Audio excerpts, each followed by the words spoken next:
Holy Fire, Messages and Teaching on Revival by Jim Smith, read by David Farey. Audio 12. The Pattern of Revival. Let's begin with an eyewitness testimony of a revival experience from the last century in Africa. On a certain Sunday evening, there were gathered in a little hall some 60 young people. I was leader of the meeting, which commenced with a hymn and a lesson from God's Word, after which I engaged in prayer. After 3 or 4 others had, as was customary, given out a verse of a hymn and offered prayer, a girl of about 15 years of age rose at the back of the hall and asked if she might propose a hymn. At first I hesitated, not knowing what the meeting would think. But better thoughts prevailed, and I replied, yes.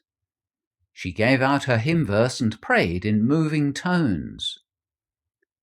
While she was praying, we heard, as it were, a sound in the distance, which came nearer and nearer, until the hall seemed to be shaken, and with 1 or 2 exceptions, the whole meeting began to pray, the majority in audible voice, but some in whispers. Nevertheless, the noise made by the concourse was deafening. A feeling which I cannot describe took possession of me. Even now, 43 years after these occurrences, the events of that never-to-be-forgotten night pass before my mind's eye like a soul-stirring panorama. How did the churches of South Africa get to this point? Is there a pattern of revival? I think there is, and what follows is one that emerges. What happens in the years leading up to a revival? Dissatisfaction with the church. Revival begins when God's people, or a few of them, are totally dissatisfied with the powerlessness and corruption of the church. This is the view of Jonathan Edwards concerning the Great Awakening in America. Edwards was now more than ever convinced that revival was a necessity if the church was to survive in a vibrant state. Spiritual stagnation haunted him, and the spiritual bankruptcy of the church so grieved his heart that he refused to let go of God until an infusion of the Holy Spirit came upon him. Beginning of intense prayer, often in a small group. Usually just a few begin to pray, with Hannah's passion. I am a woman who is deeply troubled. I have not been drinking wine or beer. I was pouring out my soul to the Lord. Do not take your servant for a wicked woman. I have been praying here out of my great anguish and grief. 1 Samuel 1, verses 15 and 16. Some begin to pour out their soul before the Lord for the state of the church and the need for his reviving fire. Here are 2 women who took this path. We find in Monmouthshire the hand of the Lord upon 2 sisters, one an invalid who during 1903 to 1904 were burdened over the prevalence of sin and the increase of crime in the county. One sister saying tearfully, I cannot sleep day nor night because my dear Lord is despised and set at naught. Another child of God, a retiring timid lady, bemoaning the deadness of the churches, said, I shall die unless God exerts his power and sends a revival. We hear of 3 ministers of the gospel meeting together. Beginning of conviction of sin on a few. However hard we try, we cannot escape the centrality of the conviction of sin within a revival preparation. It is almost like a rocket sent up into the spiritual world to attract God's attention. Here is one pastor speaking before revival fell. And I found a good many persons under the deepest exercise of soul crying out most bitterly of their lost and miserable state, by reason of sin, of their unbelief, in despising Christ and the offers of the gospel, of the hardness of their heart, and of their gross carelessness and indifference about religion. King David, the tax collector, Those listening to Peter all felt this powerful conviction, and in the revival process, many others will feel it as well. Then David said to Nathan, "I have sinned against the Lord." Nathan replied, "The Lord has taken away your sin. You are not going to die." 2 Samuel 12, verse 13. But the tax collector stood at a distance. He would not even look up to heaven, but beat his breast and said, "God, have mercy on me, a sinner." Luke 18, verse 13. When the people heard this, they were cut to the heart and said to Peter and the other apostles, "Brothers, what shall we do?" Acts 2, verse 37. Stirring of the Spirit which many can feel. This stirring is clearly seen in this revival. An anxious desire having been expressed by Mr. Buick that others of the lay brethren from Connor should visit the neighbourhood, a meeting was held in his own church, to which they were invited. It was, as he testifies, an earnest, heart-stirring meeting. A holy flame was kindled. A strong desire for a gracious revival began to gain ascendancy. There is always a sense of the wind beginning to blow. Fall of revival fire is unmistakable. Once the fire falls, there is no denying its presence or its power.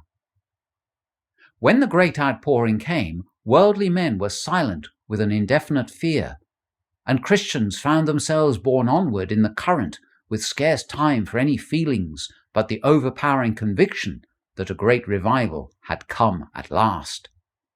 Careless men were bowed in unaffected earnestness and sobbed like children.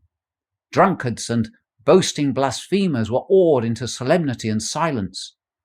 Sabbath school teachers and scholars became seekers of Christ together. All this came suddenly, and many thought it strange. Ireland. Many come to Christ, and many Christians and churches are revived and renewed. It is a move of the Spirit wider than any one fellowship or church. Many come to Christ, and many Christians revived.